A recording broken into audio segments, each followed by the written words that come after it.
When you're trying to lose weight, one of the things that you might want to do is to work on boosting your metabolism. After all, if you can train your body to burn more calories, it'll be easier to lose the weight that you would like to, right? Well, there are definitely ways to do this, but it is not exactly as simple as it sounds. In this video, I am going to explain to you what it means to boost your metabolism. I'm going to give you some tips on how to know what is going on inside your body. I'm also going to be giving you practical ways to optimize your metabolism so that you can more easily reach your weight loss goals. I'm Dr. Kim Foster, and I'm an MD turned coach and wellness expert. Let's talk about your metabolism. So when I talk about increasing metabolism, I do generally mean your resting metabolic rate, or the rate that you're burning calories at rest when you're not exercising or doing anything strenuous. But more specifically, I'm talking about burning fat, because there is a big difference between burning fat and burning carbs. For the most part, when you're trying to lose weight, you want to burn fat because it's the excess fat on your body that you're looking to get rid of, not lean tissue like muscle and bone. So in general, we want to optimize for fat burning, not carb burning when we're trying to lose weight. And your body actually has the ability to do both, burn carbs or fat. So metabolic flexibility is the ability of your body to switch between burning carbs for energy and fat for energy. And you want your body to be metabolically flexible because, for one thing, that's what helps you to avoid that huge crash in energy if you don't eat for a few hours, because your body is able to tap into your fat stores. So whether your body is actually burning mostly fat or mostly carbs at any given moment depends on several different factors. Now, some of those factors include our level of physical activity, our stress level, and the amount of sleep that we've had recently. But probably the biggest factor that influences whether your body is burning fat or carbs at any given time is your body's carbohydrate balance, as in whether the carbs are currently available in your body to be burned and in what form. For example, your body will first use the available carbs from food that we've eaten recently. That's just the circulating stuff in your blood as glucose. And then after it burns through that, your body will turn to your carb stores, which is otherwise known as glycogen. Then after depleting those glycogen stores, though, that is when your body shifts to using its fat stores. And that's what you want it to be doing. So if you just consumed a bunch of carbs, your body will burn that first, even though you may have some fat stores that you would really love your system to burn. It will prefer to burn the carbs that you just ate. So the next thing that I want to talk about is how to get your body to burn more fat. One is to consider incorporating time-restricted eating into your routine, otherwise known as intermittent fasting. This is my favorite way of getting my body to burn fat, and this is something that I do personally. In a nutshell, intermittent fasting is a common method for boosting metabolic flexibility.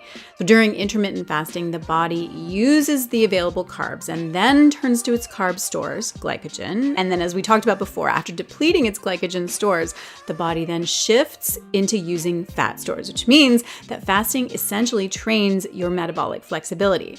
So let me explain just a little bit more. After we eat, we're in what's called a fed state. In this state, fat burning is on hold and fat storage goes up. Then once our body has completely digested and processed our last meal, we move into a fasted state and our bodies go into fat burning mode. The problem is that if you start eating as soon as you wake up, eat frequently through the day, and then eat right up until you go to bed, your body never really has a chance to enter that fasted state. So if you get up at 6 a.m. and go to bed at 10 p.m., that's a feeding window of 16 hours and only 8 hours of fasting while you're sleeping.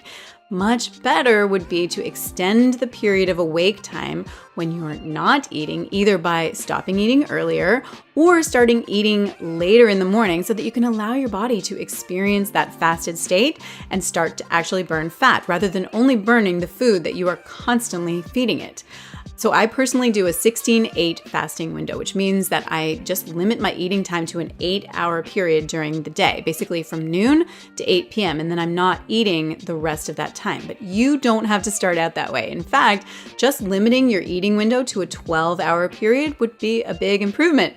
That would be starting at 9 a.m., say, and then stopping at 9 p.m., just as an example. Okay, the next way to train your body to burn more fat is to prioritize sleep. So getting good quality sleep sleep is extremely important for improving metabolic flexibility. So remember how I mentioned that getting that not so great sleep the night before flipped me into more of a carb burning mode? Well, there are hormonal changes that happen in our bodies when we're sleep deprived. And one of the effects is to keep us in carb burn, not fat burn. And of course, that is not what we're going for. So it's really important to do what you can to ensure that you get enough sleep on a regular basis and that it's good quality sleep.